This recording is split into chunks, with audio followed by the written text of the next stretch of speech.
Ça y est.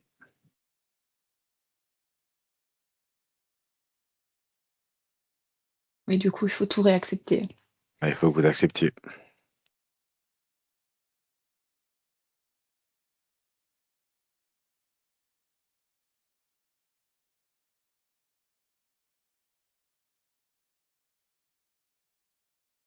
David, c'est bon? C'est bon, il Ok, fallait bah juste que vous écoutez, acceptiez que ce soit enregistré. on démarre. Bah écoutez, évidemment, mes premiers mots sont pour vous souhaiter une très bonne année 2026. Il est encore temps. Bon, on va dire que c'est une année qui commence sur les chapeaux de roue, à tout point de vue, que ce soit le contexte international, le contexte national ou le contexte des industries de santé au sens large. Donc, il me revient de faire l'introduction. Je ne vais pas être très long Mmh. parce que je voudrais surtout laisser la parole à David pour il vous fasse un petit peu l'état de l'art. Mais, quelques messages quand même. Le premier message pour vous dire que, d'abord Alice, c'est vous. C'est-à-dire que Alice a été créée par vous, elle existe pour vous. Un cluster, c'est avant tout un outil de fédération. C'est un acteur, un accélérateur de vos projets dans un écosystème, de Nouvelle-Aquitaine dont on mesure tous les jours avec les équipes à quel point il est riche, à quel point il est dynamique, à quel point il est également, résilient. Et puis c'est, également, un cluster qui est, soutenu et il y a, ce matin des représentants de la région.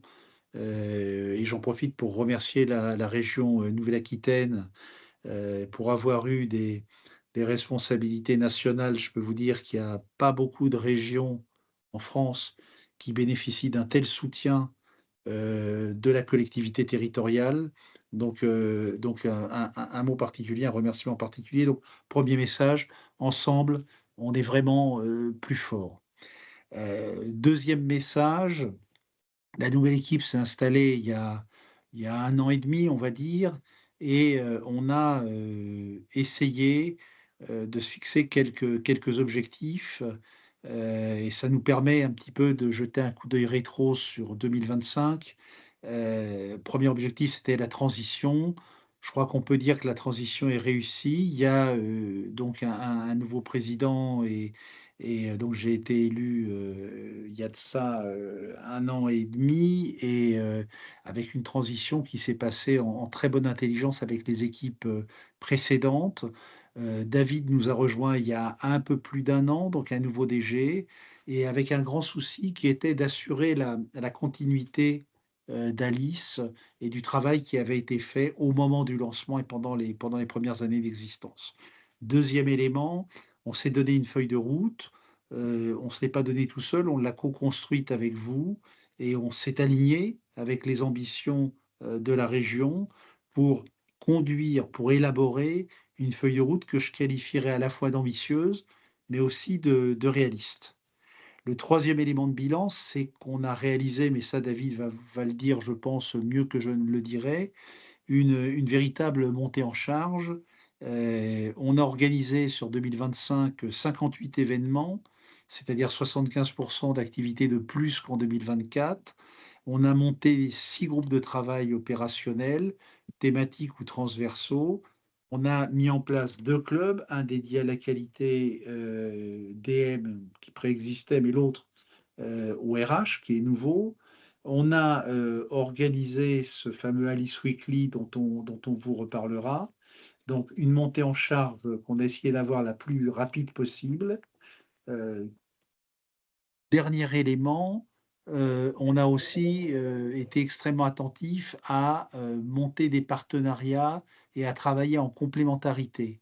On travaille étroitement, je l'ai dit, avec la région, mais aussi avec ADI, avec les universités, avec des partenaires nationaux que sont France Biotech, le LEM ou France Biolide. Laurent était là tout à l'heure avec nous, je pense il est revenu. Donc, on a véritablement fait ce travail et les enquêtes qu'on a fait auprès de vous montrent que 86% des adhérents d'Alice sont satisfaits du travail du cluster et 91% le recommandent ou seraient prêts à le recommander. 2026, quelques messages clés. Notre ambition, c'est de faire d'Alice un hub santé innovation de référence. Donc 5 objectifs pour l'année qui vient. Le premier objectif, c'est optimiser la gouvernance, optimiser les partenariats, mais aussi, optimiser notre expertise. On va essayer, de se renforcer dans la mesure de nos moyens pour mieux répondre à vos attentes.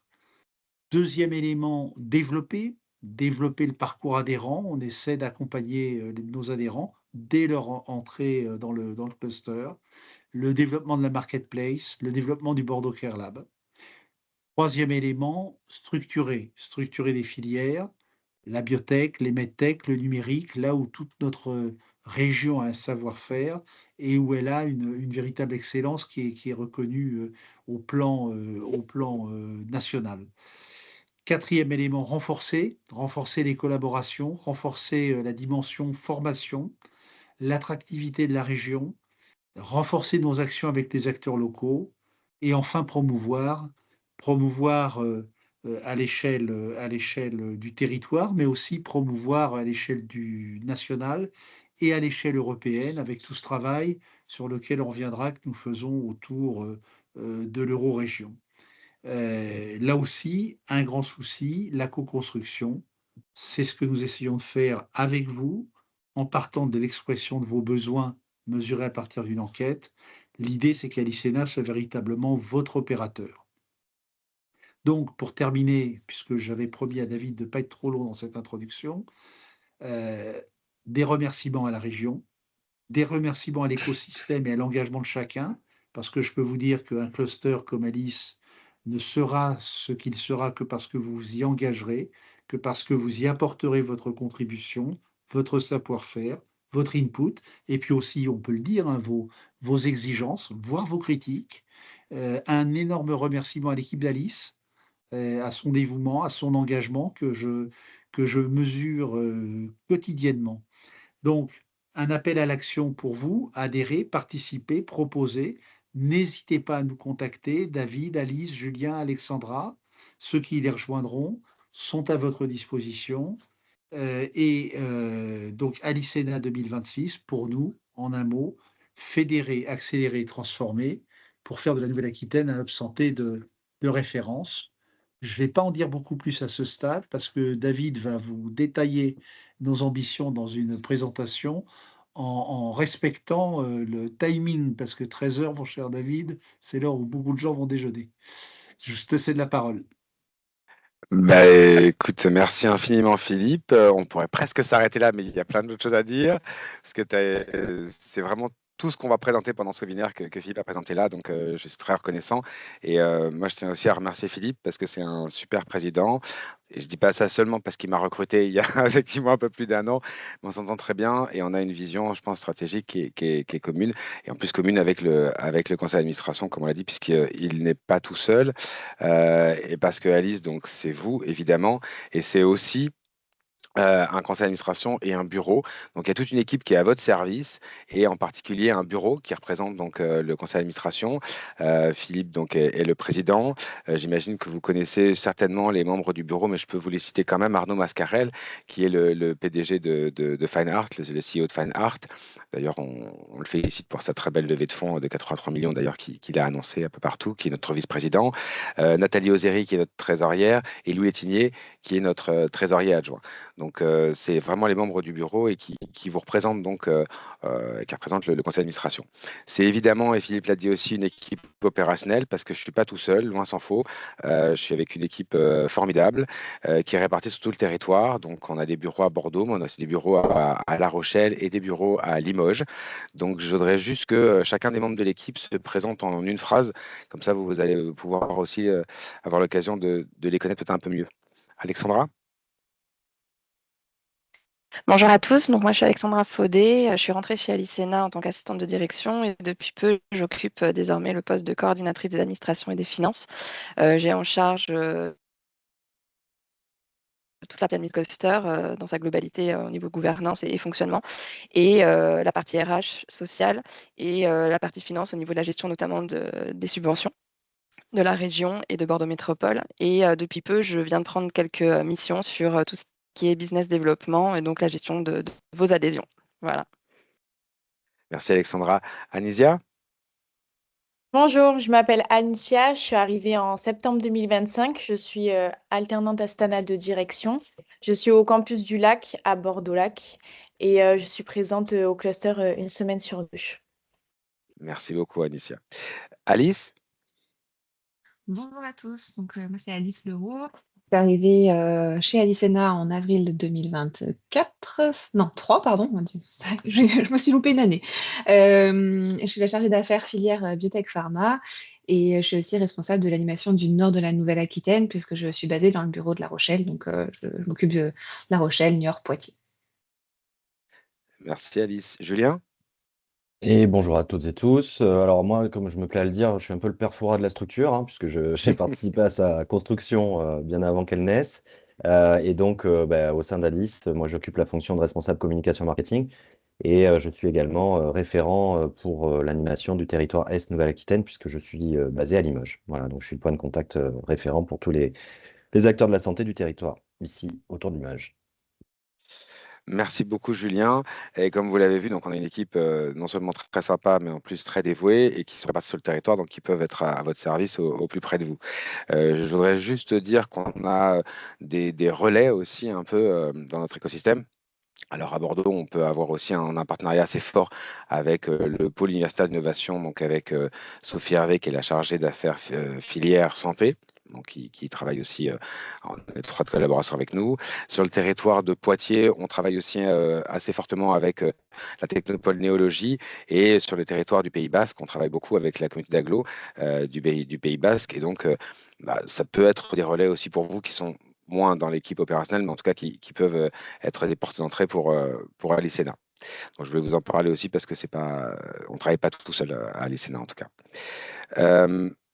Je voulais vous présenter de façon globale, pour ceux qui ne le connaîtraient pas encore, notre cluster, avec notre plus grande ambition, qui est de transformer vos projets en réalisations concrètes, qui soient utiles évidemment, et qui soient durables aussi bien économiquement évidemment, aussi bien écologiquement et socialement aussi, pour créer de la valeur sur le territoire. C'est vraiment notre devise, notre ambition, et c'est ce qu'on essaie de faire à peu près tous les jours.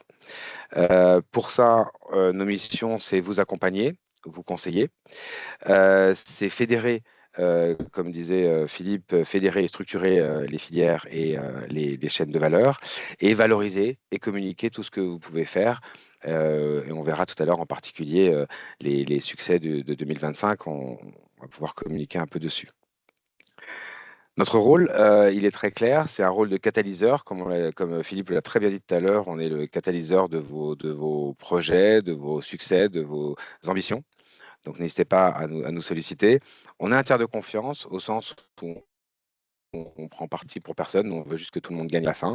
Et notre grande plus-value, c'est de fournir de l'expertise dans la région en innovation en santé.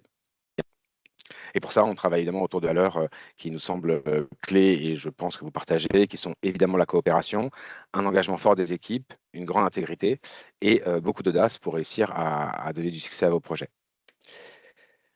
Philippe en parlait, donc je vais juste détailler un peu plus les objectifs qu'il a très très bien décrits.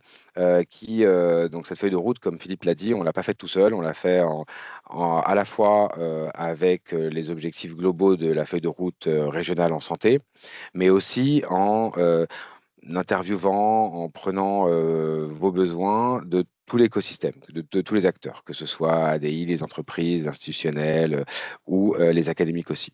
Et donc, pour vous dire comment est-ce que cette feuille de route est structurée, le premier point, c'est effectivement tout ce qui est optimiser l'organisation avec notre fonctionnement interne, notre visibilité et notre expertise. Et à l'intérieur, on aura effectivement les groupes de travail, la communication. Vous le verrez tout à l'heure. Développer les acteurs, c'est très important pour nous parce que vous le verrez tout à l'heure, on a à peu près 2 tiers de nos adhérents qui sont les entreprises. Donc, le but du jeu, c'est quand même de les accompagner pour la croissance et leur proposer des services. Structurer les filières, c'est extrêmement important parce qu'une de nos missions, clairement, c'est la mise en relation, l'animation et l'orientation des acteurs dans tout l'écosystème d'innovation en santé régionale. De renforcer les collaborations, et ça, c'est plutôt effectivement avec tout le monde académique et institutionnel, donc que ce soit dans le monde de la recherche, de la formation ou avec les centres de soins, publics ou privés d'ailleurs. Et puis bien sûr, comme Philippe vous l'a dit aussi tout à l'heure, promouvoir au sens et pouvoir valoriser et exporter votre travail. Juste pour faire un petit regard dans le rétroviseur de 2025, on va faire un petit flashback là, dans cette première partie de présentation pour vous montrer un petit peu ce qu'on a fait l'année dernière et surtout les réalisations qu'on a pu avoir et les succès qu'on a pu avoir. Je ne vais pas rentrer en détail de ce plan d'action puisque c'est celui qu'on a fait, mais je vais surtout faire un petit bilan rapide. On a eu 124 adhérents l'année dernière qui sont répartis sur toute la région. Alors évidemment avec une bonne moitié de nos adhérents qui sont un peu comme le PIB de la Nouvelle-Aquitaine, en gros, dans la Gironde. Mais vous pouvez voir que nos adhérents se répartissent sur tout le territoire. On en a même qui sont en dehors de la Nouvelle-Aquitaine et qui nous rejoignent parce qu'ils ont évidemment un pied et des intérêts dans notre région. Les chiffres clés, c'est les partenariats. Pour nous, c'est très important. Encore une fois, on ne travaille pas tout seul.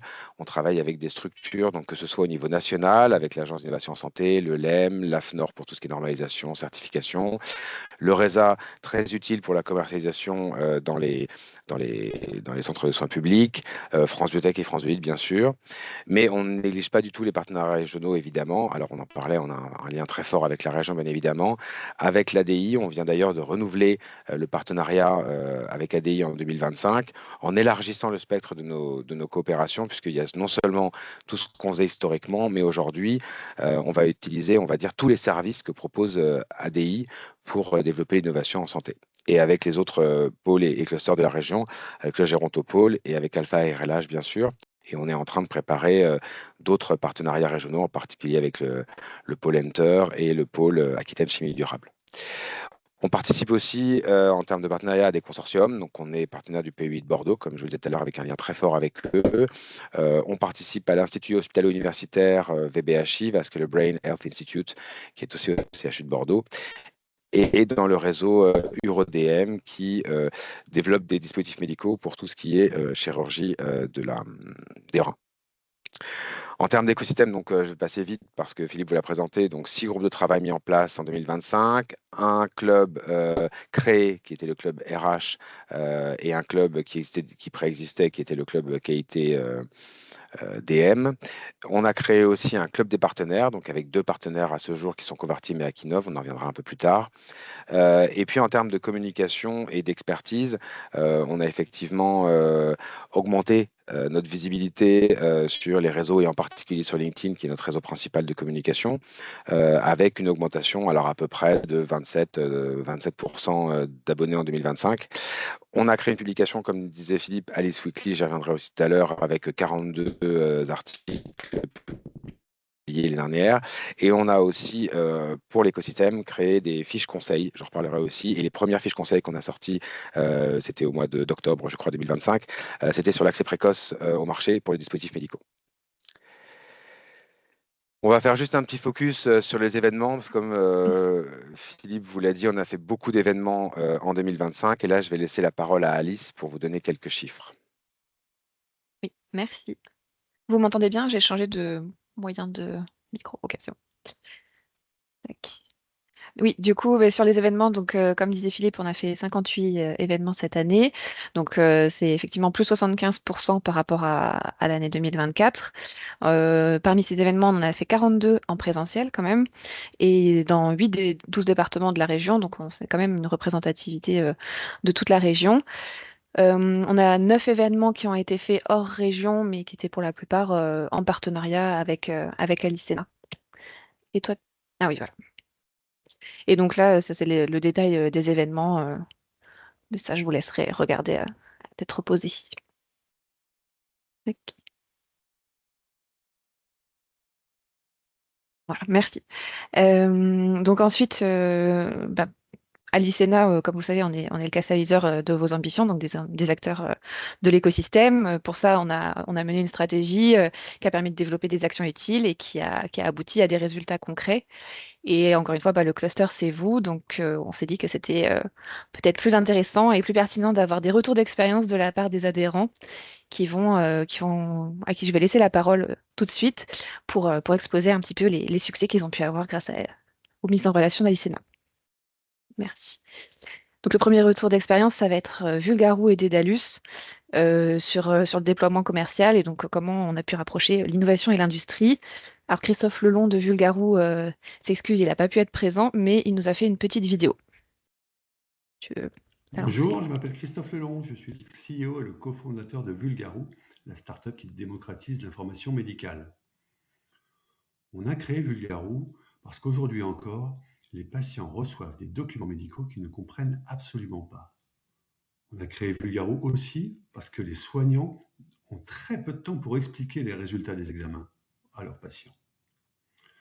Alors, nous qui maîtrisons les technologies, nous avons décidé de développer des services qui vont permettre aux professionnels de santé de remettre enfin à leurs patients des informations faciles à comprendre.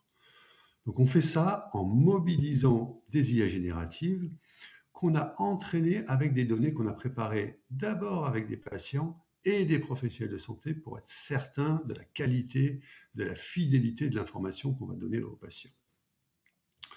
Ensuite, nos technologies, on avait besoin qu'elles soient interfacées avec les outils déjà utilisés par les professionnels de santé et déjà utilisés par les patients.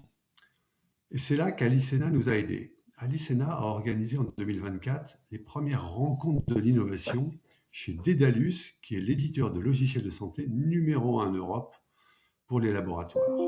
Et ils nous ont invités à pitcher, à présenter nos solutions. C'est là que tout a commencé avec Dédalus.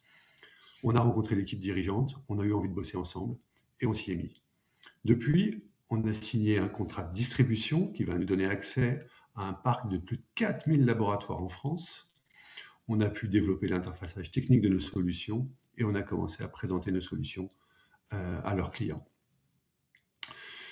Grâce à ça, dès 2026, des milliers de patients vont enfin recevoir des informations faciles à comprendre. Et ça, c'est inestimable pour tous. Alors merci à Alicena, merci à Dédalus, et on a hâte que ça commence. Super. Je vais du coup maintenant laisser la parole à Guillaume Jean de Dédalus, qui est responsable des partenariats. Normalement, je l'ai vu connecté. Oui, bonjour. Oui, c'est Bonjour bon. à toutes et tous. Donc, je vais rapidement me présenter. Donc, Guillaume Jean, je suis responsable des partenaires et donc de l'élaboration des partenariats chez Dédalus France. Un tout petit rappel pour ceux qui ne connaissent pas forcément Dédalus. Donc, on est en effet numéro 1 européen sur tout ce qui est solutions numériques en santé. Donc, que ça couvre l'équipement des établissements de santé dans leur ensemble, établissements publics et privés, ainsi que, comme l'a cité Christophe à l'instant, Dédalus équipe à peu près 80% des laboratoires privés en France avec donc ces solutions de gestion de laboratoire. Donc en effet, le 15 février 2024, Dédalus et Alicena ont organisé une rencontre autour de l'intelligence artificielle dans les locaux bordelais de Dédalus. Évidemment, l'intelligence artificielle pour les solutions de laboratoire a été abordée parce que c'est un besoin très fort de nos clients et c'est un besoin croissant, j'allais dire, pour avoir donc des nouveaux usages différenciants. Et c'est donc ce qu'a présenté Vulgaroo en février avec ces fameux ateliers qui permet donc au niveau des résultats d'analyse, de vulgariser le compte-rendu et de le faire comprendre au plus grand nombre. Donc c'est pour ça que Dédalus et Vulgaroo se sont rapprochés et ont donc signé un contrat de partenariat en fin d'année dernière pour pouvoir proposer à l'intégralité des clients Dédalus la solution Vulgaroo. Pour ce faire, on a collaboré évidemment techniquement pour intégrer la solution Vulgaroo à notre portail patient de résultats d'analyse. Et on constate déjà sur ce début d'année de belles perspectives commerciales avec bon nombre d'établissements intéressés, que ce soit d'ailleurs les laboratoires d'analyse de biologie, mais également d'anatomopathologie, parce qu'on couvre également ce pan. Et on sait qu'au niveau de l'anapat, les comptes rendus sont assez complexes à lire, et Vulgaro apporte clairement une grande valeur ajoutée à la lecture de ces comptes rendus. Donc voilà, donc déjà, je voulais clairement remercier Alice Sena pour cette mise en relation. Et puis, logiquement, les perspectives, je l'indiquais tout à l'heure, commerciales sur les 3 prochaines années devraient être excellentes entre Dédalus et Vulgaro. Super, merci beaucoup. Merci à vous. On va passer ensuite à un deuxième retour d'expérience, donc entre Curlim et Unitaire Développement Bordeaux. Donc où là, ça va vous montrer la création d'un partenariat durable. Je vais donc laisser la parole à Frédéric Elustando, puis à Anne-Sophie Marin. Frédéric, je ne sais pas s'il est connecté, je n'ai pas vu. Il est connecté juste à Alice, Si, je l'ai vu excuse-moi. connecté, ouais. Peut-être commencer. Ouais, tu commences. Je vais commencer et puis Frédéric prendra. Parfait. Donc déjà, bonjour à toutes et à tous. Donc je suis Anne-Sophie Marin, responsable Business Development du site Unitaire Développement Bordeaux. Donc Unitaire Développement, c'est le centre de recherche et développement de la CDMO française Unitaire Pharmaceuticals. Donc nous sommes localisés au Haillan, à côté de Bordeaux. Et donc aujourd'hui, je souhaitais témoigner et remercier Alice Sena et notamment Alice Leroux pour la mise en relation avec la start-up Curlim, dont fait partie Frédéric Elustando, puisqu'en effet, depuis quelques mois, je suivais de près l'avancée, notamment d'un projet de développement d'un candidat médicament de la start-up Curlim. Donc voilà, vous voyez qu'ils avançaient plutôt bien. Et donc un jour, je suis tombée sur un post de Alice Sena, donc sur LinkedIn, qui mettait en avant justement la startup Curlim et le fait qu'ils sont adhérents également de Alice Sena. Donc suite à ça, j'ai appelé Alice Leroux pour lui demander s'il était possible de faire une mise en relation. Donc Alice a été extrêmement réactive puisque tout de suite, elle a envoyé un mail au CEO, donc Laurent Richebourg, pour voir éventuellement s'il y avait une possibilité d'échanger, si ça l'intéressait. Et le retour a été tout de suite positif. Donc voilà, Laurent m'a introduit auprès de ses équipes, dont Frédéric notamment. Et donc nous avons très rapidement prévu donc un échange d'abord via Teams. Ensuite, les équipes de Curlim sont venues nous voir sur notre site de Bordeaux pour se rendre compte donc de nos capacités pour les accompagner d'un point de vue plutôt équipement, mais également échanger avec les équipes opérationnelles.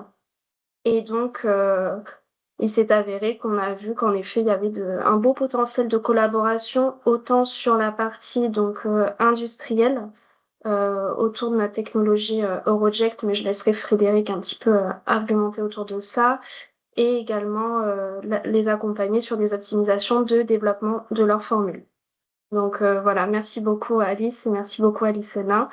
Et Frédéric, je vous passe la main pour la suite. Merci Bonjour à Anne-Sophie. tous. Bonjour à tous. Moi, c'est Frédéric Elustondo. Je suis directeur des opérations à Curlim. C'était assez intéressant de cette mise en relation. On avait déjà identifié des partenaires potentiels dont on n'avait pas considéré unitaire parce que pas dans le réseau des employés de la compagnie. Et en fait, on s'est rendu compte en discutant avec Anne-Sophie et l'équipe d'Unitaire que au-delà de leurs compétences sûrement de formulation, ils avaient un outil qu'a mentionné Anne-Sophie qui est Eurojet qui répondait parfaitement à nos besoins et qui est pour le coup très innovant. Donc, je vous invite à aller voir ce qu'est Eurojet si ça vous intéresse, par curiosité. Et c'était assez remarquable des fois de se rendre compte qu'à 2 heures de chez vous, vous avez une compagnie qui peut avoir un outil dont vous ne connaissiez pas et qui répond pour le coup parfaitement à nos besoins. Et donc, on est en train de discuter avec Unitaire l'utilisation de cet outil et potentiellement d'autres collaborations futures. Donc c'était surprenant, mais toujours agréable d'avoir ce type de mise en relation et de prendre un peu le temps de se visiter les uns les autres et de voir ce qu'on peut faire, quoi. Parce que travailler à côté, c'est toujours plus simple et plus agréable qu'avec des compagnies lointaines. Donc voilà, ça c'est notre retour plutôt positif. Oui, c'est vrai, juste pour rebondir, Frédéric, ce que vous venez de dire au niveau justement de la proximité que Alicena apporte au sein de la Nouvelle-Aquitaine.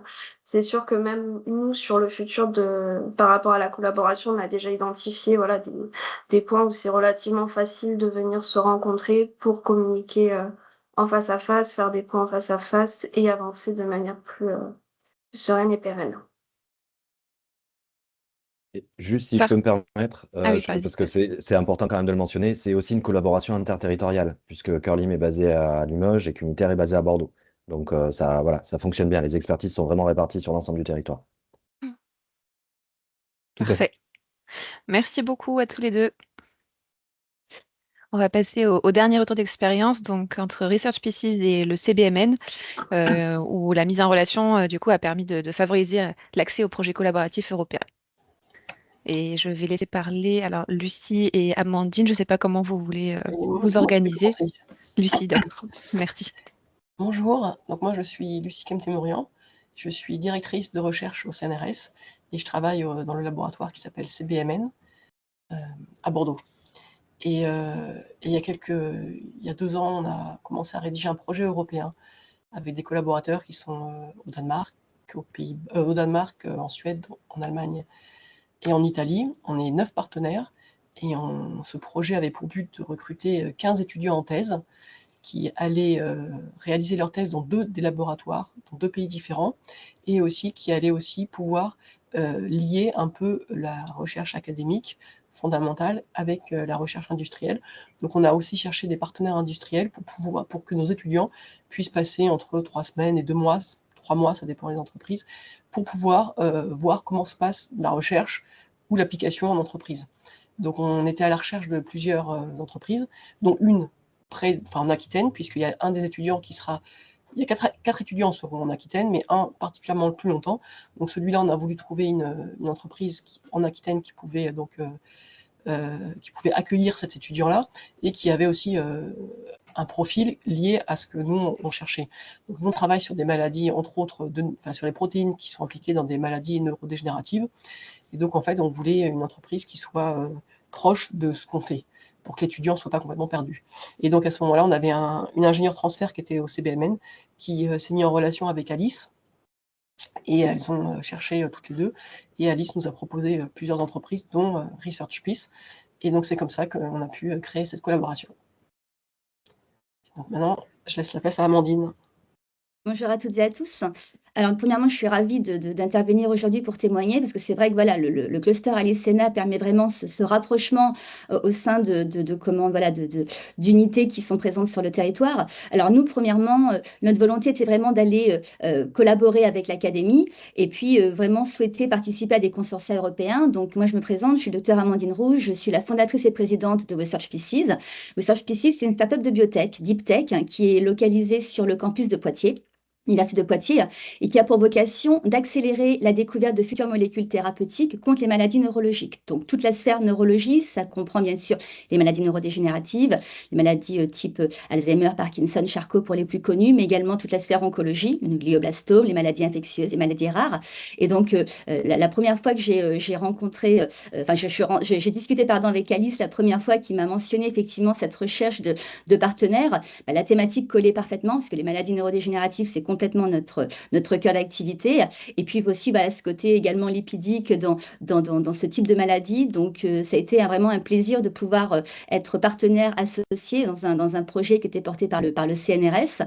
On n'avait pas le besoin, la possibilité d'aller sur un partenariat plus grand en tant que start-up au départ. Donc, c'était vraiment la petite étape pour pouvoir participer à ce consortium. Donc, on est plus que ravis de travailler dans ce partenariat. Parfait, merci beaucoup à toutes les deux pour vos témoignages. David, si tu veux passer la slide.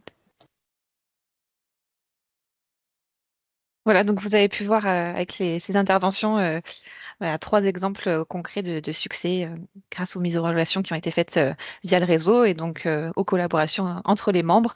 Donc le networking de l'écosystème qui a amené au déploiement commercial pour Vulgaroo et Dédalus, la mise en relation via un partenariat R&D pour Unitaire et Curlim voilà, qui aboutit à l'innovation qu'on construite, et puis une mise en relation qualifiée aussi entre le CBMN et Research Pieces qui mène un projet collaboratif à l'échelle européenne.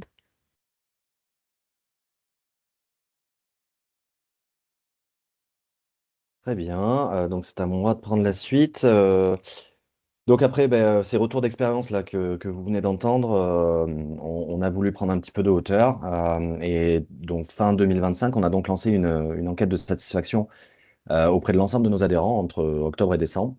Alors le premier point, c'est le taux de répondants, donc 34%.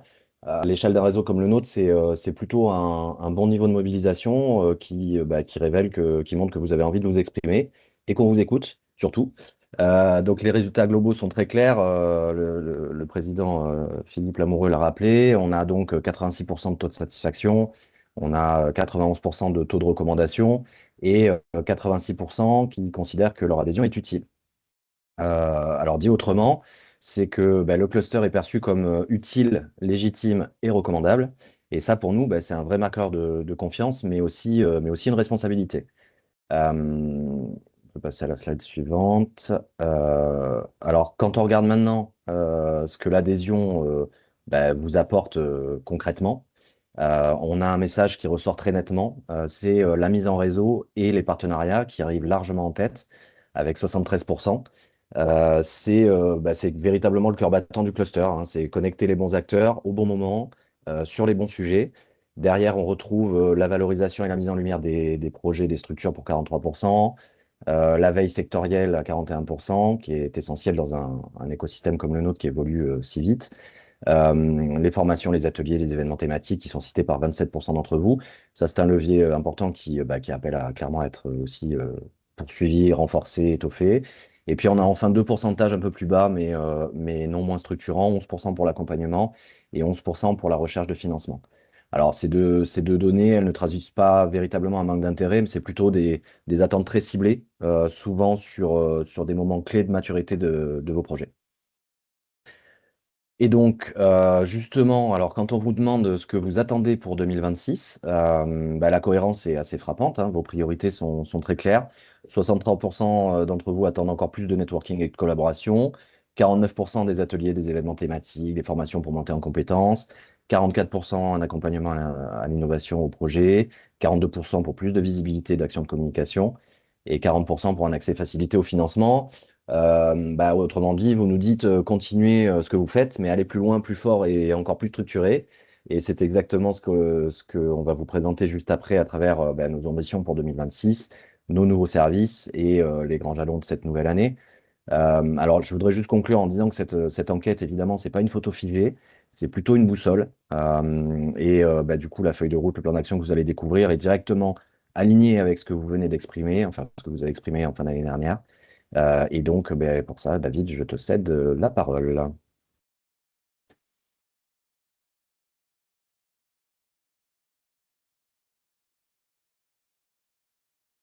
T'as pas ton micro, David. Ah, voilà. Oui, mais désolé, parce qu'en fait, pour le reprendre, j'ai dû, désolé, enlever le mode de présentation. Écoutez, merci infiniment en tout cas pour vos retours à tous les adhérents qu'on a pu aider. Pour vos réponses à l'enquête qui montre, comme disait Julien, qu'on est donc légitime et que vous attendez de nous pas mal de choses, parce que Philippe l'a rappelé aussi tout à l'heure en introduction, vous êtes content de nos services, mais vous êtes aussi exigeant sur ces services, donc c'est là où on essaie de vous écouter, et que pour 2026, comme disait Julien, on va renforcer la dynamique qu'on a créée en 2025 et que vous avez impulsé, que vous avez alimenté pendant toute cette année. On va déployer de nouveaux services pour répondre à vos besoins et évidemment pérenniser le cluster à travers tout cela. Notre positionnement pour cette année, donc comme on vient de le dire, c'est consolider l'élan collectif qui a été créé autour des projets et autour de vos projets, fournir de l'expertise et qu'elle soit évidemment utile. Offrir des services collectifs et adaptés, c'est-à-dire que clairement, on est un cluster, on travaille ensemble et pour le collectif. C'est vrai que c'est plus des services collectifs que des services individuels. Et deux points importants qui nous semblent très importants, c'est renforcer l'ancrage dans les territoires et promouvoir le développement durable. Vous allez voir qu'on a des actions spécifiques sur ce côté-là, avec un focus global sur la structuration de la filière et de là où des chaînes de valeur dans les différentes filières de l'innovation en santé. Donc maintenant, je vais rentrer un peu plus en détail sur le plan d'action, évidemment organisé suivant ces 5 objectifs et ces 5 axes qui, eux, ne changent pas puisqu'ils sont stratégiques. Alors, je vais juste récupérer, voilà.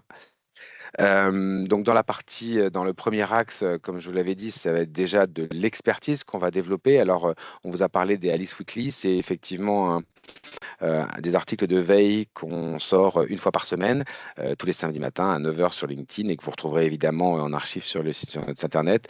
On traite tous les domaines de l'innovation en santé.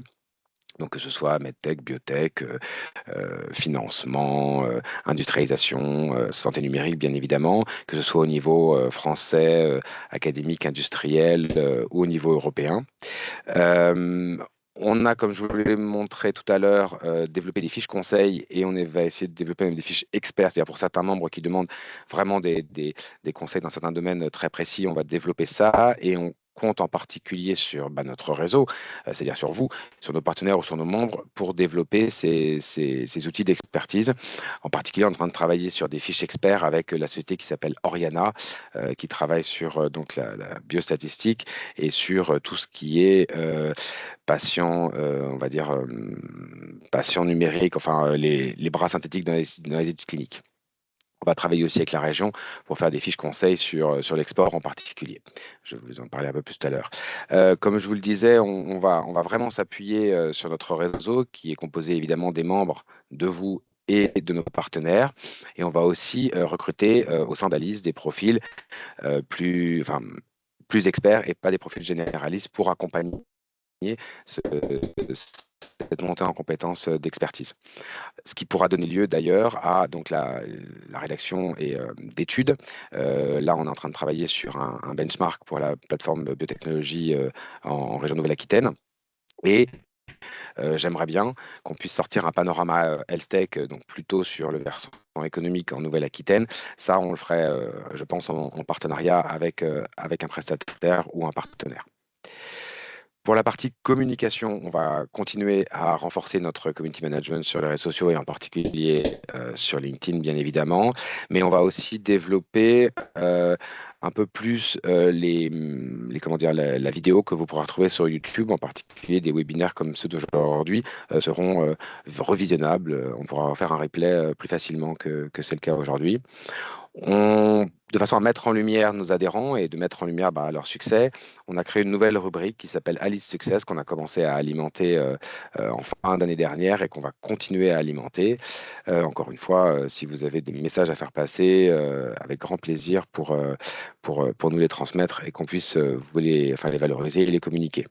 Le site internet sera refondu dans l'année en vous proposant des nouvelles fonctionnalités et j'aimerais bien, et je pense que ce serait utile pour vous, qu'il devienne un centre de ressources, non seulement sur les Alice Weekly, les articles de veille, mais aussi, et c'est déjà le cas aujourd'hui, vous pouvez y aller, il y a déjà les appels à projets soit collaboratifs, soit les sources de financement possibles pour les entreprises ou pour les académiques.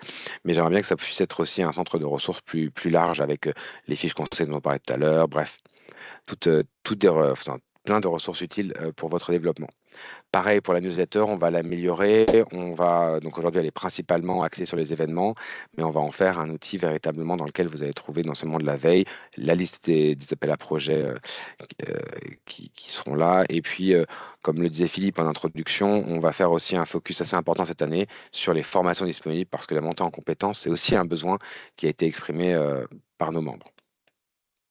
Ces outils sont les vôtres. Encore une fois, le cluster est à vous et vraiment, j'allais presque dire, on compte sur vous, mais vraiment, vous pouvez compter sur nous pour soit passer vos informations. Je pense à si vous organisez des événements ou si vous avez des événements que vous pensez que c'est des éléments importants, n'hésitez pas à nous les communiquer de façon à ce qu'on puisse les relayer à tout l'écosystème. C'est vrai pour le Alice Weekly, pour les fiches conseils ou pour les newsletters. Dans le domaine des ressources humaines, donc bon, on va continuer à formaliser les process internes, mais ça vous intéresse un peu moins, mais bon, ça nous intéresse un peu. On va finaliser le règlement intérieur qui va être voté par le prochain CA. On continue à rédiger des chartes, ça c'est notre process interne. Le plus important, c'est ce que vous disiez aussi, Alexandra, c'est l'évolution à l'intérieur du cluster. Donc Alexandra est passée d'assistante de direction à coordinatrice des administrations et des finances. Et comme elle l'a très bien dit, c'est parce qu'elle a pris en charge non seulement l'administration et les finances, mais en plus une partie de business développement et en particulier la gestion du club des partenaires, du marketplace qu'on vous présentera tout à l'heure et des adhésions. C'est pourquoi on a eu besoin de recruter donc une personne sur la partie plus assistanat de direction, voilà, pour qu'Alexandra puisse se concentrer aussi sur tout ce qui est BizDev. Et c'est pourquoi on a recruté Anicia à la rentrée en tant qu'assistante de direction en alternance. Alors, je vous annonce aussi quelque chose, c'est qu'on va devoir recruter dans l'année un CD de 8 mois en tant que chargé d'affaires filière biotech pharma, parce qu'il y a une très bonne nouvelle dans le cluster, c'est que Alice va devoir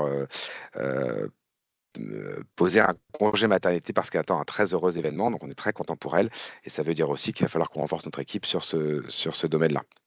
Donc on le prendra pendant 8 mois à peu près. Voilà.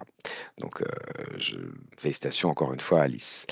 Et puis on va recruter et on recrute, puisque le recrutement est déjà finalisé aujourd'hui, une nouvelle, alors je peux en parler, la coordinatrice dispositif médical et RSE, qui est d'ailleurs au webinaire aujourd'hui et à qui je donne la parole pendant 2 minutes pour qu'elle puisse se présenter. Karine, tu es là? Oui. Voilà. Ben, je te laisse te présenter. Bonjour à tous, donc je m'appelle Karine Padois, je suis originaire de la région bordelaise. J'ai un diplôme d'ingénieur de l'École nationale d'ingénieurs de Tarbes, spécialité matériaux, et un doctorat en pharmacotechnie et biopharmacie. Ensuite, mon identité professionnelle a été structurée par 2 postes. Un poste de maître de conférence au laboratoire de pharmacie galénique industrielle de la faculté de pharmacie de Lyon, où mon activité était divisée en 2, l'enseignement dans les différents niveaux du cursus de pharmacie et l'innovation et la recherche dans le cadre de doctorat et de partenariat avec des industries pharmaceutiques.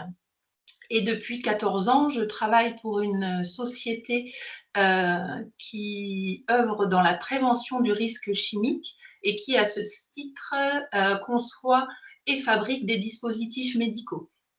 Donc, j'ai commencé en tant qu'ingénieure de recherche et aujourd'hui, je suis coordinatrice de l'équipe de recherche. Donc, je travaille en étroite collaboration avec les différents services de l'entreprise pour développer les produits innovants et aussi tout le pan réglementaire des dispositifs médicaux pour pouvoir répondre aux exigences du nouveau règlement. Et je suis ravie d'être parmi vous aujourd'hui et dans le futur. Ben, merci beaucoup Karine. Et donc Karine a déjà évidemment rencontré toute l'équipe et son arrivée est prévue donc, si je me souviens bien, mi ou fin avril 2026. C'est bien ça? C'est ça. Tout à fait. Ben, bienvenue. Et donc, je suis sûr que cette expertise que vous avez pu entendre va faire un bien fou justement pour accompagner les boîtes de DM et aussi pour toute la filière RSE qui est un pan très important qu'on a envie de développer cette année. Merci beaucoup Karine d'avoir pris du temps pour venir à ce webinaire aujourd'hui en tout cas et pour t'être présentée. Avec plaisir. Merci à vous. Donc, on continue un peu à dérouler le plan d'action. On passe à l'axe 2, donc qui est, comme on l'a vu, développer les acteurs et accompagner leur croissance. Et là, comme c'est plutôt vers les entreprises, on va scinder ça par type d'entreprise, en fait. Et évidemment, comme je vous l'ai dit, 2/3 de nos adhérents sont des entreprises. La moitié de ces 2/3 sont des startups ou des TPE.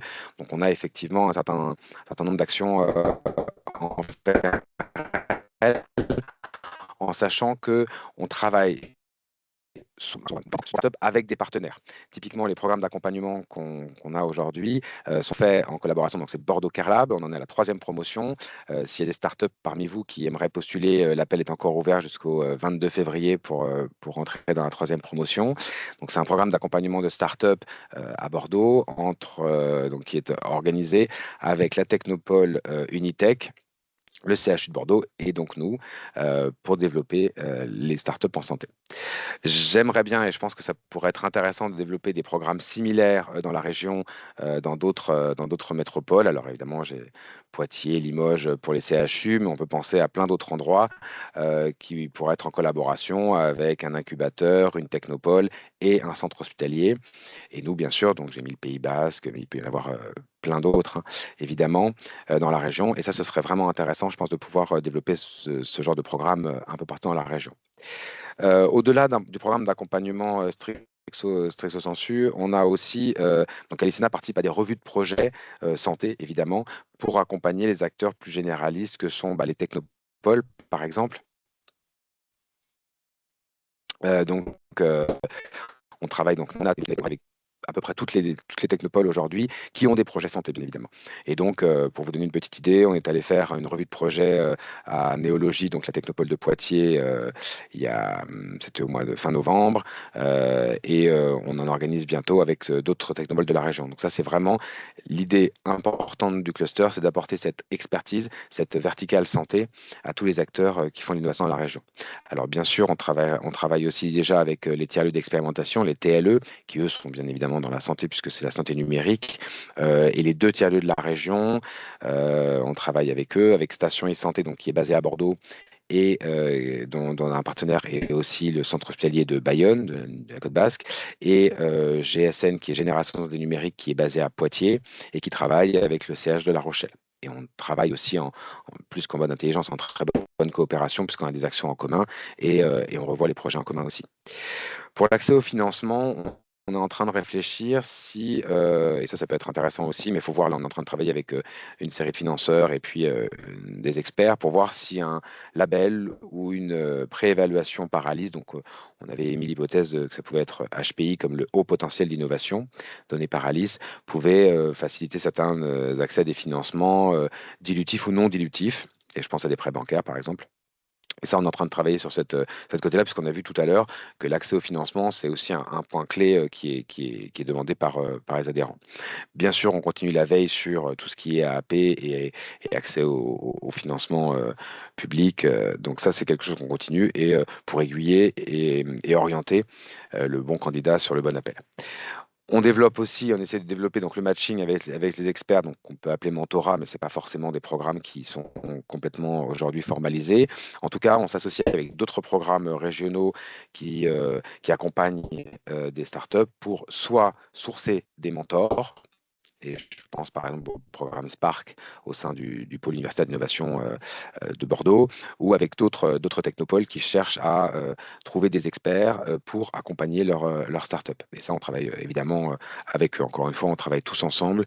Et l'idée, c'est pas de faire ça chacun dans son coin, mais bien de s'entraider entre nous dans la région. Ça, c'est pour les startups.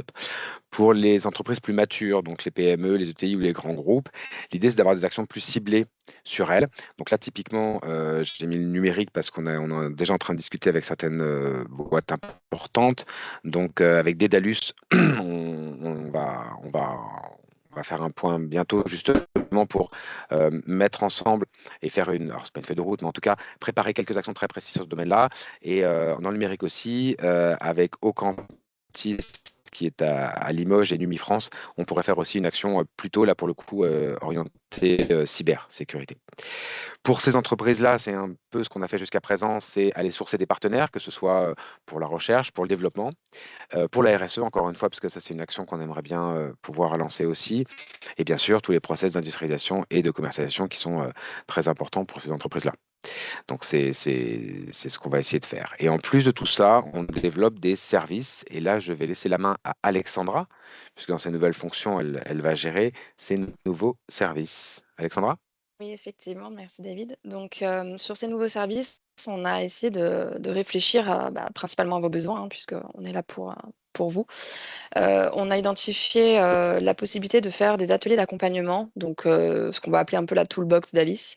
L'idée, c'est de sélectionner et de cibler des sujets très spécifiques et de pouvoir valoriser le travail en commun durant ces ateliers et peut-être même aller jusqu'à la fourniture d'un livrable à la fin des ateliers. Et donc, on a 2 thématiques qui sont ressorties et pour lesquelles on a déjà commencé à travailler. On a la contractualisation d'études cliniques et la charte d'utilisation d'outils IA. Voilà, sur lesquels on a 2 personnes, 2 adhérentes du cluster, 2 fidèles qui se sont proposées pour faire un partage de leur expérience et de leur expertise surtout, et de le mettre à profit auprès des acteurs de l'écosystème adhérents du cluster. Voilà. Donc ce sera des ateliers qui seront valorisés et auxquels prochainement vous pourrez avoir la communication et avoir accès si ces ateliers vous intéressent. Et bien entendu, on est ouvert aussi si vous avez des idées ou des besoins très spécifiques sur des sujets vraiment restreints, n'hésitez pas à nous le faire savoir aussi. En plus de cette toolbox, on a aussi donc le club des partenaires qui là en fait est David, si vous pouvez passer la slide, merci. Qui là est du coup réservé donc à des structures effectivement expertes qui l'idée c'est de pouvoir apporter bien entendu une expertise et donc on va dire de pouvoir mettre en place un donnant-donnant en fait, clairement, où la structure experte va pouvoir apporter son expertise à l'écosystème, développer des actions communes avec Alicena et on mettrait en place une feuille de route partagée qui pourrait guider un peu les actions communes à mettre en place. Dans les exemples très concrets, actuellement, Alicena compte 2 acteurs en tant que partenaires déjà identifiés. Donc, on a Covartim, qui est un bureau d'études spécialisé qui va accompagner les fabricants dans le développement de leurs dispositifs médicaux, aussi bien de la première étape du développement jusqu'à la mise sur le marché. Avec qui on vient de construire un événement qui a lieu très prochainement, les MedTech Meetup, qui auront lieu à La Rochelle. Et on a aussi également Akinov, qui est un cabinet de conseil qui accompagne les structures dans la protection et la valorisation de leur innovation. Donc là, on est plus sur la propriété intellectuelle. Et ces deux entités sont déjà partenaires d'Alicena depuis 2025. Donc on espère pouvoir continuer et à travailler ensemble et renouveler.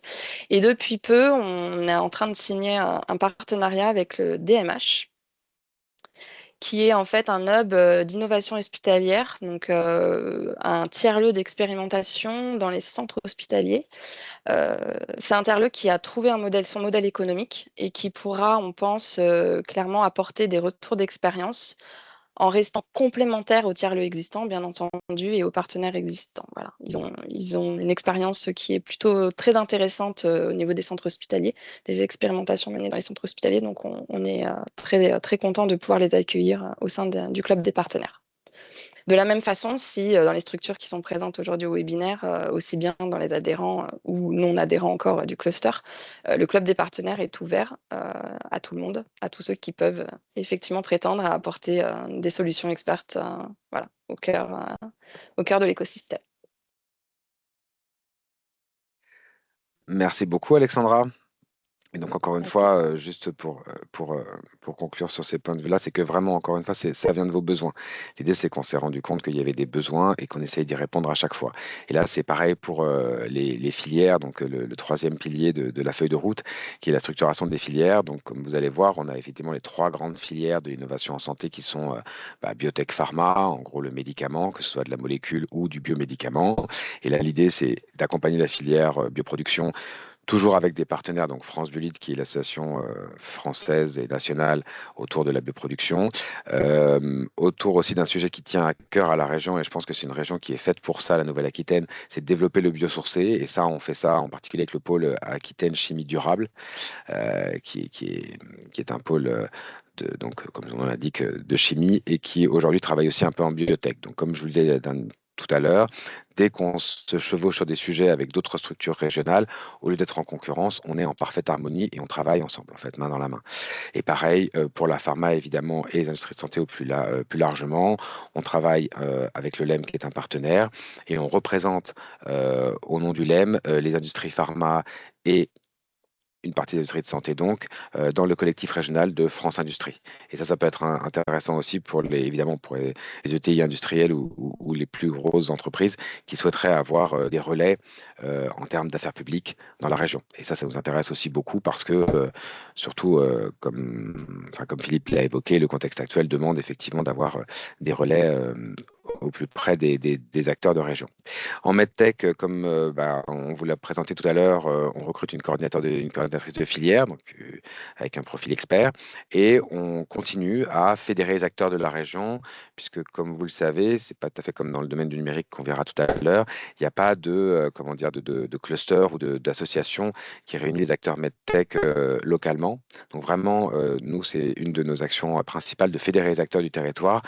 Encore une fois, l'écosystème néo-aquitain est très riche, très varié, mais il est aussi assez éparpillé. Et parfois, les acteurs ne se connaissent pas forcément. Et donc, on a ce rôle de mettre les gens en relation et de structurer les filières. C'est pour ça comme le disait très bien Alexandra, on organise ce grand meet-up sur la MedTech, sur les dispositifs médicaux, le 31 mars à La Rochelle, avec notre partenaire Covartim. À ma connaissance, c'est un des premiers grands événements, en tout cas en MedTech, qui aura lieu dans la région. Pour vous donner une petite idée, aujourd'hui, France Biotech est partenaire de ce meet-up. Et bon, je ne peux rien dire, mais il y a d'autres grandes structures nationales qui devraient être partenaires de cet événement. En tout cas, je peux vous dire qu'il y aura l'AIS, l'Agence d'innovation en santé, qui va participer. Il y a AFNOR qui va participer. Et évidemment, beaucoup d'entreprises et de structures qui apporteront leur expertise lors de ce meet-up. Donc, vous êtes évidemment les bienvenus. En santé numérique, donc, comme je vous l'ai dit tout à l'heure, on va travailler beaucoup avec les tiers-lieux d'expérimentation. On a un nouveau partenaire dans ce domaine-là de la santé numérique qu'on a accepté dans le club des partenaires, donc pour aider à la fois à apporter son expérience aux tiers-lieux existants, mais aussi à pouvoir être complémentaire sur des domaines qui demanderaient à avoir des complémentarités, que ce soit géographique ou technique. Et puis là, pour le coup, en numérique, il y a beaucoup de réseaux qui existent dans la région, et donc l'idée, c'est pas de faire sans eux, encore une fois, c'est de s'associer. Et là, je pense à des réseaux comme Alyptic à Limoges ou Digital Bay à La Rochelle, par exemple. Et donc, on discute avec eux aujourd'hui et on va sûrement formaliser des partenariats avec eux dans l'année. Ensuite, on va essayer de développer des actions spécifiques et territoriales. Donc, à Poitiers, on est en train de travailler avec le tiers-lieu Génération Numérique pour co-organiser et être partenaire de leur événement en numérique au mois d'avril, qui aura lieu d'ailleurs le 2 avril. Avec la Technopole Altae de Niort, on est en train de travailler sur un parcours de sensibilisation à l'entrepreneuriat en santé numérique. Donc là, c'est plutôt très en amont, mais c'est utile aussi parce que les gens qui vont avoir ces projets-là dans quelques années, ce sera peut-être les startups, voire les grandes startups de demain. Donc aller sensibiliser les gens à l'entrepreneuriat en santé numérique, c'est important. Et puis à Limoges, on est en train de travailler avec la métropole de Limoges et donc le réseau Alyptic dont je parlais à l'instant, pour travailler plus sur les aspects cyber, qui est un des axes forts de la feuille de route de la métropole de Limoges.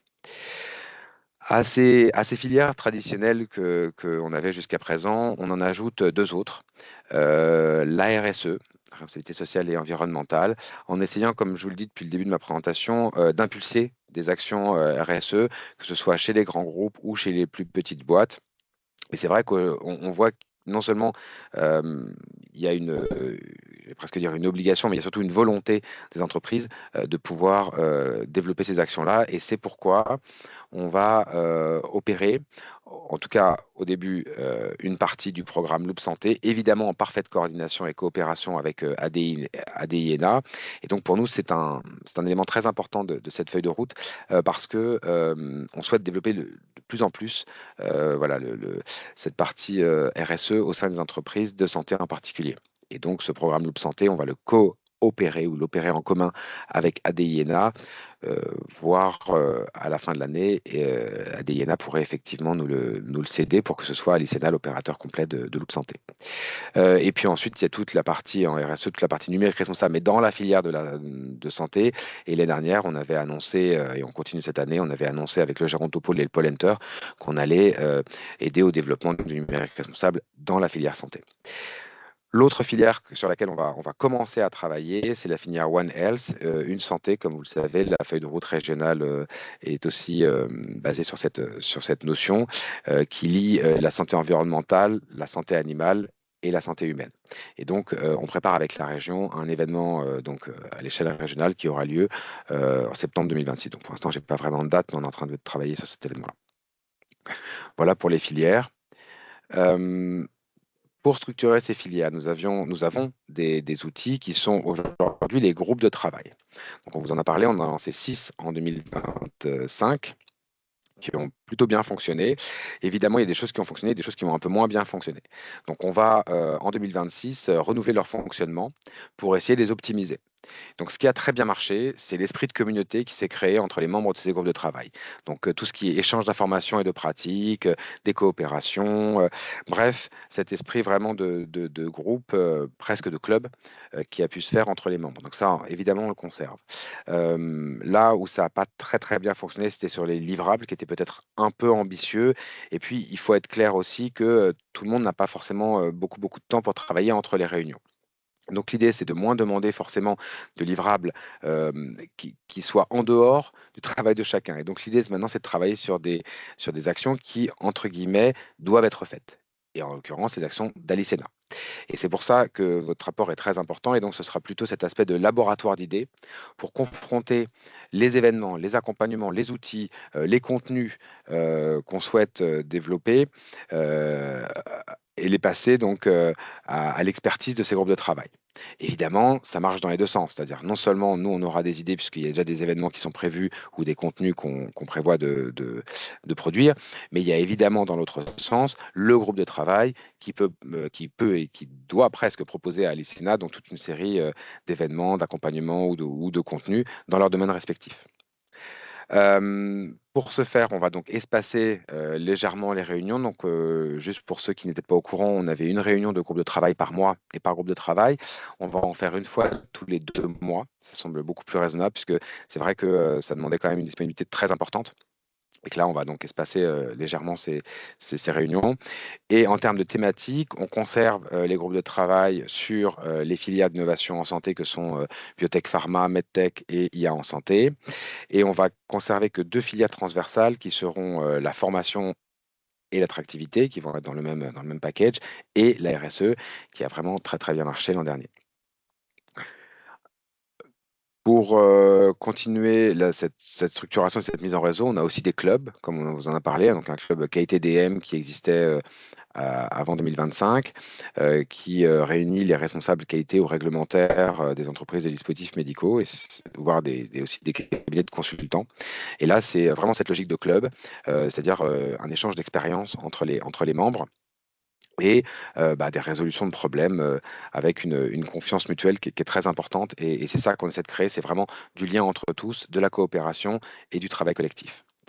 On a créé donc avec le LEM également un club RH des industries de santé en région pour les entreprises. Donc, on a dit plus de 50 employés, voire plus de 100, 150, enfin qui partagent en tout cas des problématiques RH. Et ça, on a pu faire. Donc ça, c'est des réunions qui seront beaucoup moins régulières que les groupes de travail et qui vont plutôt avoir lieu 2 à 3 fois par an.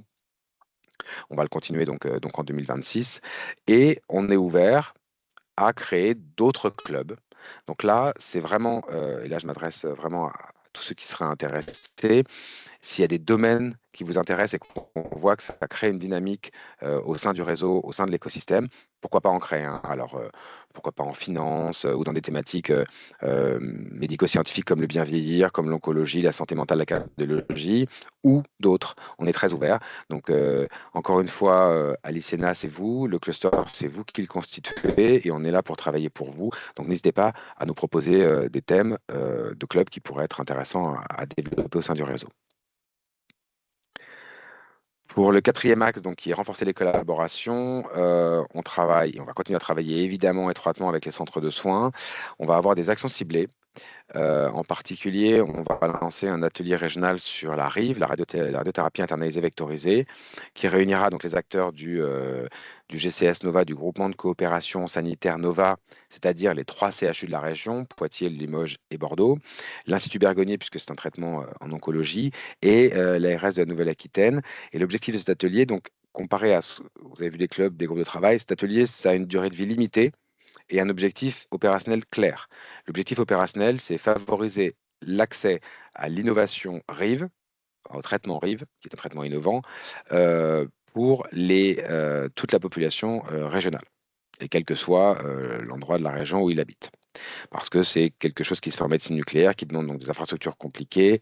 Et donc, il y a deux problématiques. Il y a une problématique d'adressage de patients et une problématique de capacitaire, c'est-à-dire il y a des endroits où on n'a pas assez de capacité pour pouvoir gérer tous ces patients-là. Bref, on va donc avoir des actions très ciblées et donc qui vont réunir des acteurs de centres de soins. On continue et on a renouvelé notre partenariat avec l'ARS Nouvelle-Aquitaine, le JPZ Nouvelle-Aquitaine, Gérontopole et le Pôle Enter pour une série de webinaires à destination des ESMS de la région. Et là, donc le premier de cette série a eu lieu mardi. Et là, ça a pour thème l'IA. Donc, il y en a 2 autres qui sont prévus dans le premier trimestre 2026. Concernant les innovations hospitalières, donc ça, en fait, on a fait ça aussi 2 fois l'année dernière, une fois avec le centre, la clinique privée qui s'appelle GBNA, Bordeaux Nord, et puis avec le centre hospitalier de la Côte Basque, à Bayonne. C'est-à-dire, c'est un événement qu'on appelle les événements d'écosystème, puisqu'on réunit pas mal de gens de l'écosystème dans un centre de soins. Et là, on fait des rencontres entre les entreprises innovantes, évidemment en amont, en s'étant mis d'accord avec le centre de soins par rapport à leurs besoins, et leur faire rencontrer des entreprises innovantes, start-up ou entreprises plus matures, qui pourraient être intéressantes pour eux, soit en termes de produits directement achetables, soit en termes d'expérimentation, par exemple. Et ça, on aimerait bien renouveler ça. Donc, encore une fois, si un centre de soins est intéressé pour faire ce genre de démarche, avec grand plaisir. En termes de formation et d'attractivité, donc comme on vous l'a dit aussi, la formation, c'est un point important qu'on aimerait bien développer cette année. Alors, Alicena n'est pas Calliope, donc on pourrait faire des formations, mais ce ne serait pas pris en charge par l'OPCO. Donc l'idée aujourd'hui, c'est d'aller faire l'état des lieux des formations disponibles chez nos partenaires et chez nos adhérents, et non pas d'en faire des catalogues ou juste faire de la publicité pour nos partenaires et adhérents, mais de pouvoir valoriser ces formations dans des événements qui seraient thématiques. Ce que je veux dire par là, c'est que sur une thématique, on pourrait très bien ajouter un volet formation et donc montrer qu'on peut aussi faire monter en compétence les gens dans cette thématique-là. Et c'est cette idée-là qu'on a en tête. Donc ça, c'est vraiment un point qui me semble assez important et c'est aussi demandé par les gens du réseau. On a déjà prévu des actions d'attractivité dans la filière d'innovation en santé, donc la SMIP qu'on fait avec le LEM, la semaine des métiers de l'industrie pharmaceutique, le salon Jeunes d'Avenir aussi qui aura lieu à Bordeaux et qui est en fait en partenariat avec l'AEF, ou les journées nationales de la bioproduction de biomédicaments avec France Biolide qui auront lieu début juin. Et on travaille aussi avec donc, le CMQ qui est le campus des métiers et qualifications, et MES, c'est la maintenance en milieu sensible, un environnement sensible. Et donc ça, c'est très intéressant parce que ce campus coordonne les formations pour justement tous les techniciens ou ingénieurs de maintenance industrielle. Et ça, c'est un besoin aussi que les industriels nous ont remonté, c'est-à-dire ils ont besoin de RH dans ce domaine-là. Et donc, ce CMQ permet de coordonner les forces de formation. Donc, c'est très important qu'on travaille avec eux pour orienter les jeunes dans cette filière-là et ensuite pouvoir fournir des RH aux industries qui en ont besoin. Et enfin, le point sur évidemment la formation et l'attractivité important, c'est de vous aider à recruter, que ce soit des permanents ou des stagiaires. Et ça, j'aimerais vraiment qu'on puisse, soit par un outil sur notre site internet, soit directement avec des mises en relation, vous aider à recruter très bien, puisqu'on connaît parfaitement notre écosystème. Dans ce domaine-là, évidemment, avec les académiques, il y a évidemment de la recherche et du transfert. Et comme je le disais, on continue à travailler très fortement et très étroitement avec le PUI de Bordeaux, en particulier avec la chargée d'affaires filière santé, Sophie Hervé, et sur 2 points importants, qui est une filière émergente en santé qui va peut-être être sélectionnée par le PUI, et le programme Spark dont je vous parlais tout à l'heure, qui est un programme avant la création d'entreprise, pré-création d'entreprise, pour maturer et prématurer des projets qui pourraient donner lieu à justement des entreprises. C'est très important pour nous d'accompagner ou en tout cas d'avoir un œil sur ces projets-là parce que ces projets vont devenir les startups de demain. Pareil, avec La Rochelle, on a créé en 2025 un club innovation biotech qui se réunit sur La Rochelle et qui fédère l'écosystème d'innovation en santé biotech sur le territoire de La Rochelle. Et une nouvelle fois, au lieu qu'on fasse chacun un club et qu'on fédère chacun de notre coin l'écosystème, on fait ça ensemble, ça me paraît beaucoup plus logique. Les collaborations à développer dans le domaine du transfert vont être avec Meladera, donc qui gère les plateformes académiques au service des entreprises, Actena, qui est l'association des centres de transfert de technologie de la région. Donc ça, c'est pan régional. Et puis après, avec des acteurs qui vont être plus locaux, comme le service de partenariat et de valorisation de la recherche de Poitiers, qui donc valorise les recherches du CNRS, de l'université et du CHU de Poitiers, et avec l'Avrul, qui est l'incubateur académique, qui donc incube les projets de l'université de Poitiers.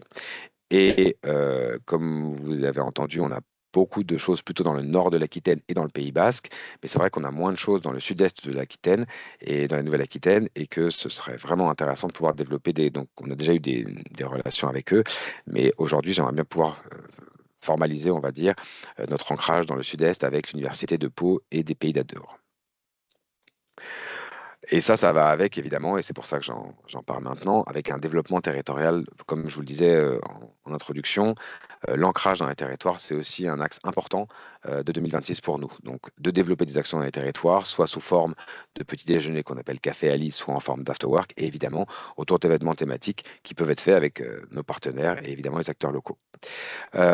Comme je vous l'ai dit, et puisqu'on a déjà des discussions avec certaines d'entre elles, voire des discussions très avancées, on va coopérer encore plus avec les collectivités territoriales, donc avec Bordeaux Métropole, Limoges Métropole, j'en ai parlé, comme j'en ai parlé aussi de la communauté d'agglo du Pays Basque, avec qui on a un très très bon contact, et avec qui on organise des petits déjeuners santé régulièrement, mais aussi avec l'agglo de La Rochelle, le Grand Poitiers, et évidemment toutes les autres agglos qui voudraient travailler avec nous et faire du développement de l'innovation en santé ou du développement économique en santé, un point important.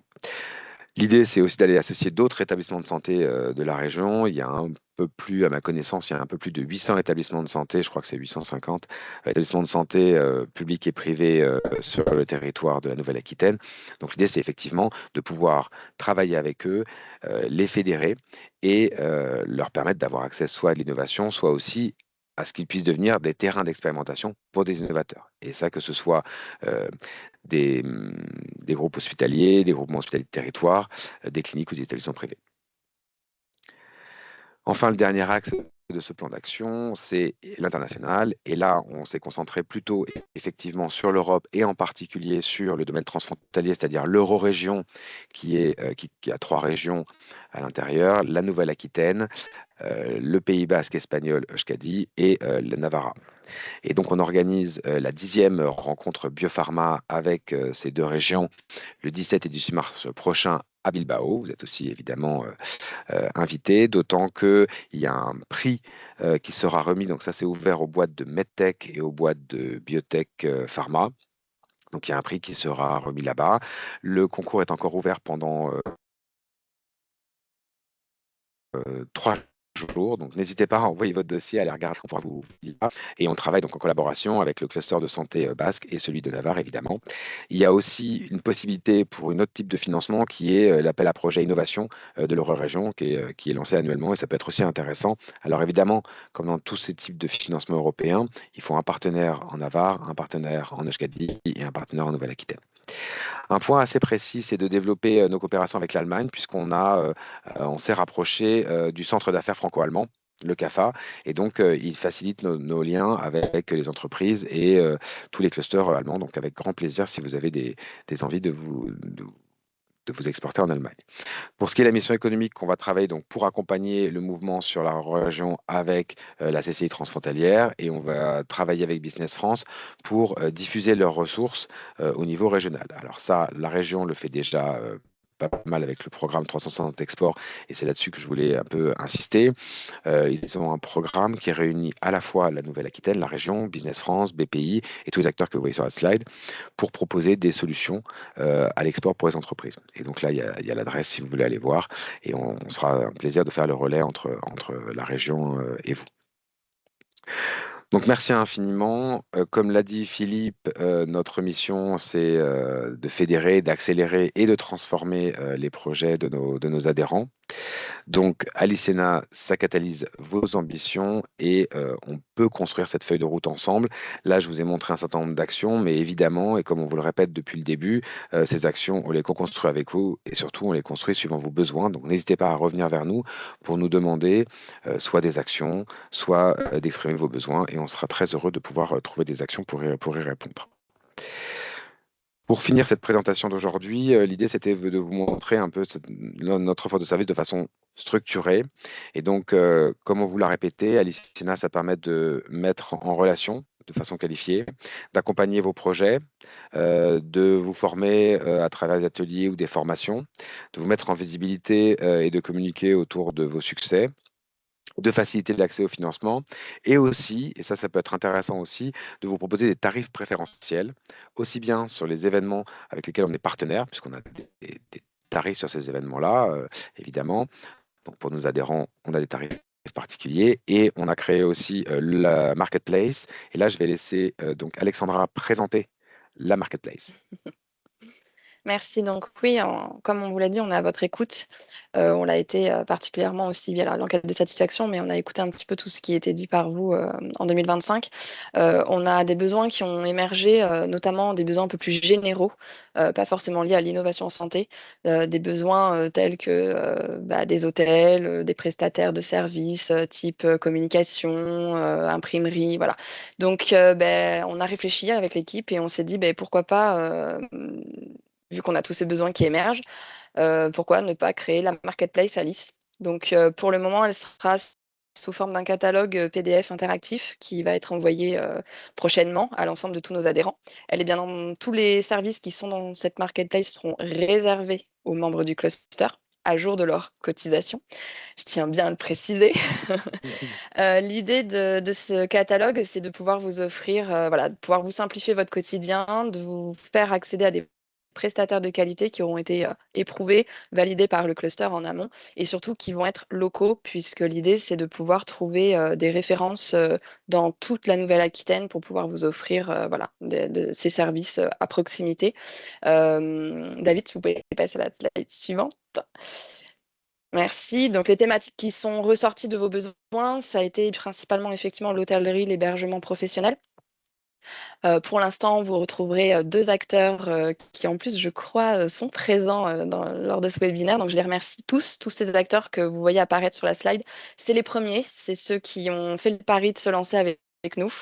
Donc, c'est un petit peu sentimental pour moi parce que j'ai travaillé plusieurs mois avec eux à élaborer cette marketplace et à pouvoir recenser aussi les services qu'ils pourraient apporter à l'écosystème. Donc, on a toute la partie hôtellerie, l'organisation d'événements et la location d'espace aussi. Donc, vous voyez apparaître le nom des structures. En termes d'imprimerie, et ça, j'en suis plutôt fière parce que je vous apporte une imprimerie locale. Qui est certifiée en plus éco-responsable. Et je sais que la région Nouvelle-Aquitaine nous impose à nous-mêmes, cluster, certaines éco-conditionnalités. Donc, je suis plutôt contente parce que faire travailler une imprimerie locale aujourd'hui, c'est pas donné à tout le monde. Ensuite, sur tout ce qui est branding et communication, vous allez retrouver donc Talent Mana, qui est une agence de communication qui sera très utile notamment pour les startups, puisqu'ils travaillent beaucoup sur la marque, l'identité. Ensuite, Cléméor, qui va vous permettre d'avoir accès à des prestations de site internet, des prestations aussi au niveau des plateformes d'inscription pour vos événements, si vous créez des événements et que vous avez besoin. CapScience, donc vous l'avez bien vu, c'est pour la location d'espace. Bespoke, c'est une agence de communication plutôt orientée community management. Et enfin, des produits régionaux et des cadeaux d'affaires parce qu'on est à Bordeaux. On est en Nouvelle-Aquitaine, on est à La Rochelle, il y a plein de produits sympas, on est à Limoges, il y a aussi plein de produits sympas, le Pays Basque. Notre région, elle regorge de choses vraiment très sympas à faire découvrir à vos clients et aussi à vos équipes, parce que ça peut être aussi des cadeaux de fin d'année. Donc le château au Prado, une valeur très sûre, je vous la recommande. Et bien entendu, cette liste, c'est vous aussi qui pouvez la construire avec nous. Donc n'hésitez pas, si vous avez fait appel à des services, à des prestataires que vous connaissez et pour lesquels vous avez déjà aussi un bon retour, on peut faire construire ensemble. On peut la faire vraiment évoluer, cette marketplace. Et l'idée, c'est de pouvoir répondre à vos besoins. Donc n'hésitez pas à nous faire part de tout ça. Voilà, du coup, vous venez de faire une grosse découverte pour certains et un beau rappel pour d'autres de qui est le cluster Alicena. Vous savez tout, on n'a quasiment plus de secret pour vous. Donc, ce que je peux vous proposer, c'est de rejoindre la dynamique d'Alicena. Vous pouvez adhérer au cluster en regardant les liens et en suivant aussi nos actualités sur les via LinkedIn, parce qu'on est quand même très actif sur le réseau LinkedIn. Et si jamais vous avez besoin d'en savoir plus spécifiquement, vous avez vu tous les interlocuteurs que vous pouvez rencontrer au cluster. Il vous suffit de compléter nos adresses mail. Elles sont toutes faites de la même façon, prénom.nom, et vous pouvez nous adresser un mail s'il y a besoin. Merci beaucoup, Alexandra. Merci à tous. Et là, je vais juste pouvoir prendre quelques questions s'il y en a dans la salle. Est-ce que vous m'entendez? Oui. Oui. Alors, donc, je ne me suis pas encore exprimé. Je suis Thierry Malot, le président de l'association LILOC qui est basée à La Rochelle. C'est un Living Lab qui s'occupe de la santé des enfants. Et je découvre Alicena.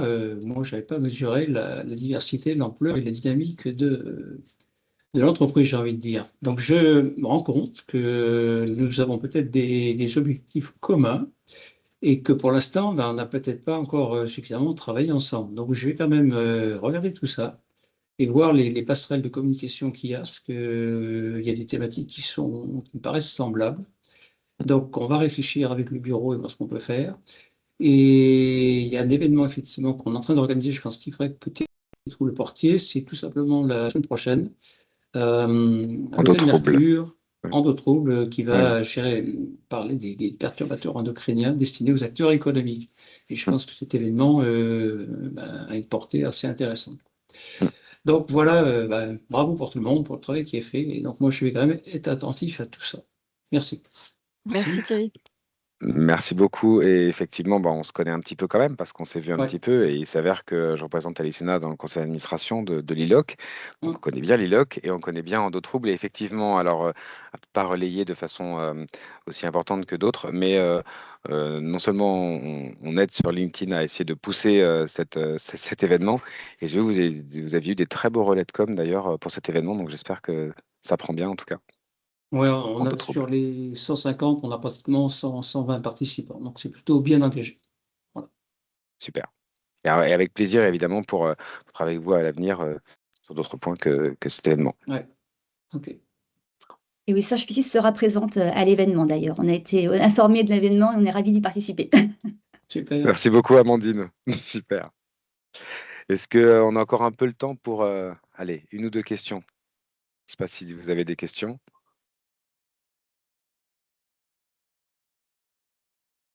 Je ne vois pas de main qui se lève. On a dû être très, très clair du coup.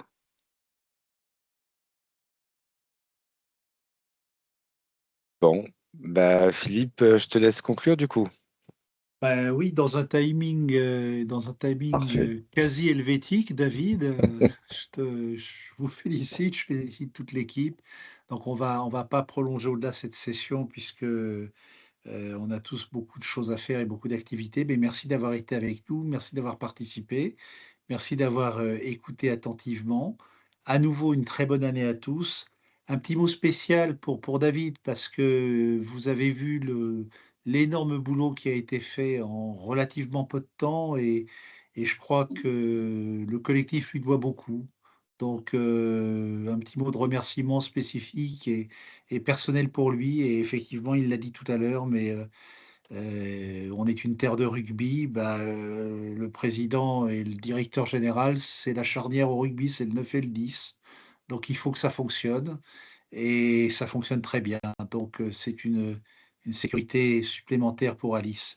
Merci à tous et à très bientôt. Bonne journée. Au revoir. Merci à beaucoup. Très bonne journée à tous. Bonne journée. Au revoir. Au revoir.